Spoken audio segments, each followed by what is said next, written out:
मात्र हाच बाप्पा आशीर्वाद देत या ठिकाणाहून जात असतो तर पुढच्या वर्षी येण्यासाठी। आणि म्हणूनच गणपती बाप्पा मोरया, पुढच्या वर्षी लवकर या असा आर्जव त्याला या ठिकाणी केलं जातं।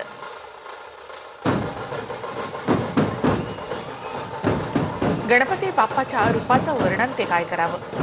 विविध रूप या ठिकाणी आपल्याला पाहायला मिळतात।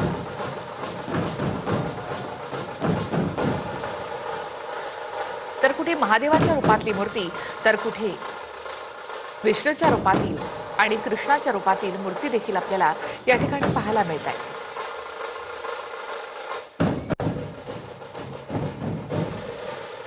गणपती बाप्पाचं खरं तर स्वतःचं रूप आहे, मात्र तरी सुद्धा गणपती बाप्पाची मूर्ती वेगवेगळ्या रूपांमध्ये आपल्याला पाहायला मिळते। तर ही पुण्यामधली ही दृश्य आपण या ठिकाणी पाहतोय आणि हा मूषक या ठिकाणी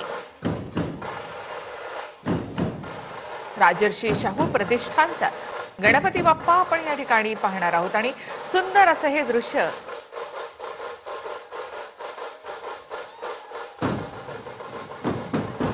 जसं मी म्हटलं की पुण्यामध्ये रथावरून या मिरवणुका काढल्या जातात। तर दुसरी दृश्य आपण पाहतो ही नागपुरातली आहे। तर नागपुरामध्ये हनुमान आपण या ठिकाणी पाहत आहोत।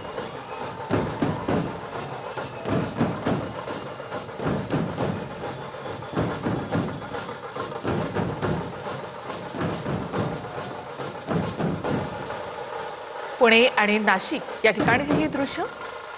तर नाशिकमध्ये आपण पाहिलं तर विविध रूपांमध्ये या ठिकाणी आपल्याला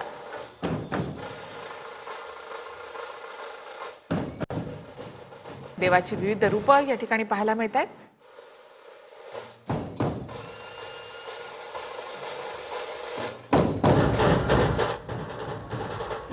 तर नाशिक म्हणजे प्रभू श्रीरामचंद्राचं शहर असं म्हणून ओळखलं जातं। नाशिकला एक पौराणिक महत्त्व देखील आहे।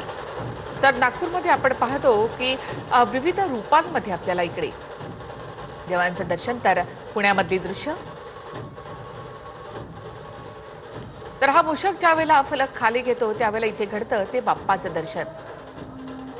इथल्या रथामधून निघालेल्या मिरवणुका हे सगळ्यांच्या आकर्षणाचं केंद्र। त्याचबरोबर पुणे हे एक सांस्कृतिक शहर आहे आणि त्यामुळे ढोल ताशांच्या गजरामध्ये बाप्पाला या ठिकाणी निरोप दिला जातो। सर्वत्र आज पुण्यामध्ये जर पाहिलं तर ढोल ताशांचा गजर ऐकू येतो।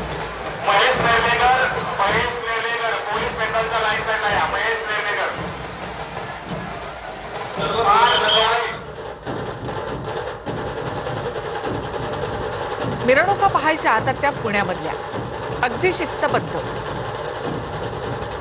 तर लालबागच्या राजाचं हे अनोखं असं हे रूपडं आपण डोळ्यात साठवून ठेवावं असं।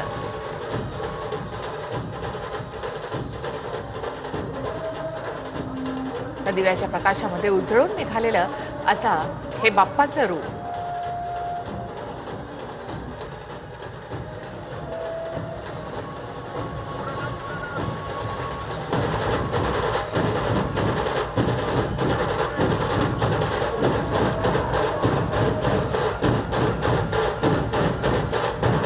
आज दुपारी 1:30 वाजल्यापासून लालबागच्या राजाची ही सवारी या ठिकाणाहून निघाली आहे।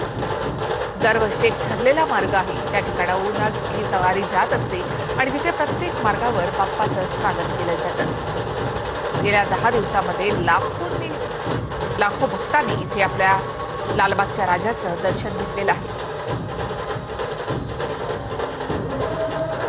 दरवर्षी एकच मूर्ती या ठिकाणी असते।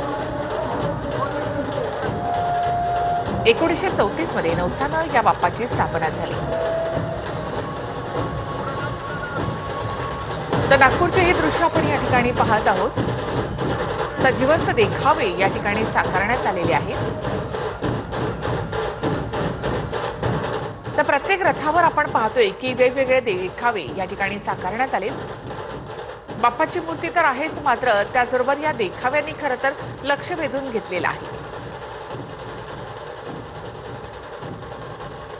मगाशी आपण पाहिलं तर महाकाय अशी हनुमानाची वेशभूषा परिधान या ठिकाणी केलेली होती।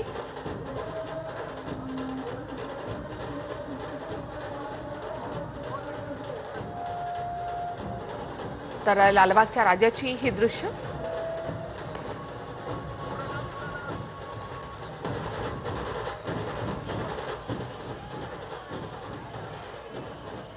आपल्या भक्तांना आशीर्वाद देत लालबागचा राजा आता इथून पुढे सरकताना तर दिव्याच्या प्रकाशामध्ये उजळून निघालेलं असं हे बाप्पाचं रुपड. प्रत्येकालाच मंडपात जाऊन दर्शन घेणं शक्य होत नाही. कुणाला मुंबईत येऊन या विसर्जनाच्या मिरवणुकीमध्ये सहभागी होणं शक्य होत नाही. अशांसाठी TV9च्या माध्यमातून लालबागच्या राजाचं हे मनोहारी दर्शन.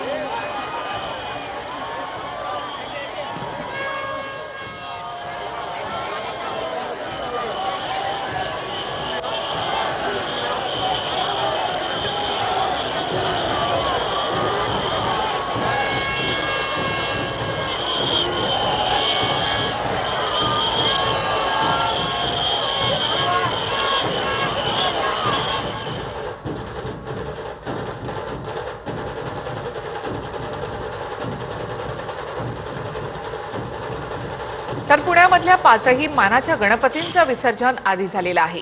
तर हा विसर्जनाचा सोहळा आपण पुण्यामधून पाहूया.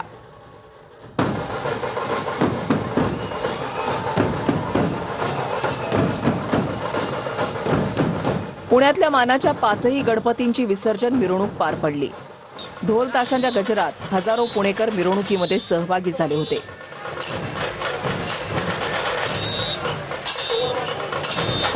मानाचा पहिला कसबा गणपतीचं विसर्जन नटेश्वर घाटावर पार पडलं. मानाचा दुसरा तांबडी जोगेश्वरी गणपतीचं विसर्जन सुद्धा नटेश्वर घाटावर पार पडलं.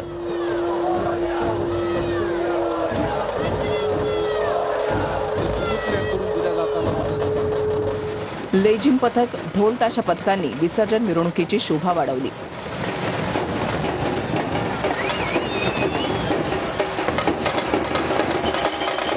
मानाचा तिसरा गुरुजी तालीम मंडळाच्या गणपतीचंही नटेश्वर घाटावर विसर्जन पार पडलं.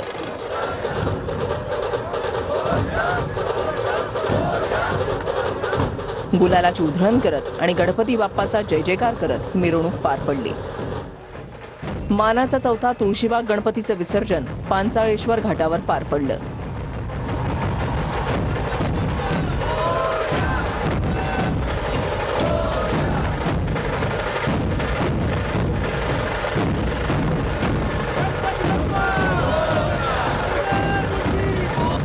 तुळशीबाग गणपतीच्या मिरवणुकीमध्ये हजारो पुणेकरांनी सहभाग नोंदवला होता. केसरीवाडा गणपतीचं विसर्जनही पांचाळेश्वर घाटावर पार पडलं.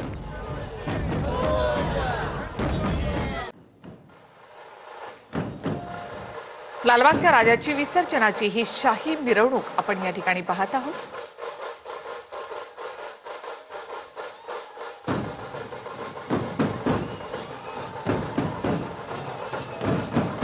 दिव्याच्या प्रकाशामध्ये उजळून निघालेले लालबागच्या राजाचं हे रुपड आपण या ठिकाणी अनुभवतोय. जिथे राजा जातो त्या ठिकाणी राजाचं असं स्वागत केलं जाते. मुंबईतल्या या रस्त्यांवरून एकाच मार्गावरून जाणारी ही लालबागच्या राजाची मिरवणूक. प्रचंड संख्येनं पहाटेपर्यंत भाविक या ठिकाणी उभे असतात. अगदी राजा विसर्जनाला जाईपर्यंत प्रत्येक जण त्याचं हे रूप आपल्या डोळ्यांमध्ये साठवून ठेवत असतो. एरवी संपूर्ण मुंबई ही प्रकाशामध्ये उजळून निघालेली असतेच, मात्र लालबागच्या राजाचं हे रूप डोळ्यात साठवून ठेवावं असं.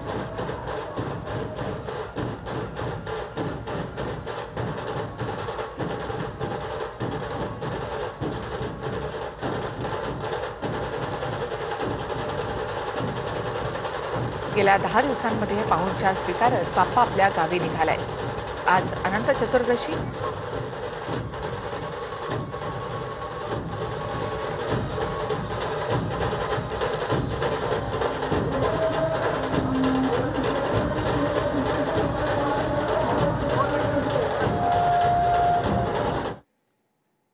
बळीराजाला सुखी होऊ दे. माझ्या लाडक्या बहिणी, लाडके भाऊ, लाडके शेतकरी, कष्टकरी, वारकरी, सगळ्या महाराष्ट्रातल्या जनतेला त्याच्या जनतेवरचे सगळे अरिष्ट संकट दूर होऊ दे, त्यांच्या जीवनामध्ये सुख समाधान आनंद येऊ दे अशा प्रकारची प्रार्थना केली. आणि गेले 10 दिवस खूप मोठ्या प्रमाणावर लाखो गणेश भक्तांनी गणपतीरायाची भक्तिभावाने सेवा केली. आणि आता जड अंतकरणाने गणपती बाप्पाला निरोप देत आहेत.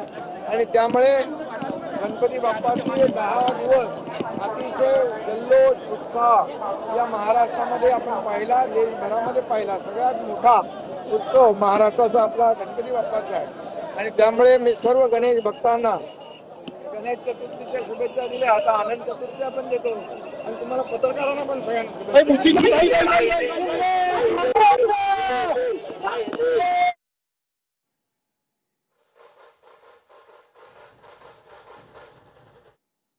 तर उपमुख्यमंत्री एकनाथ शिंदे यांच्याकडनं गणेश भक्तांना शुभेच्छा देण्यात आलेल्या आहेत.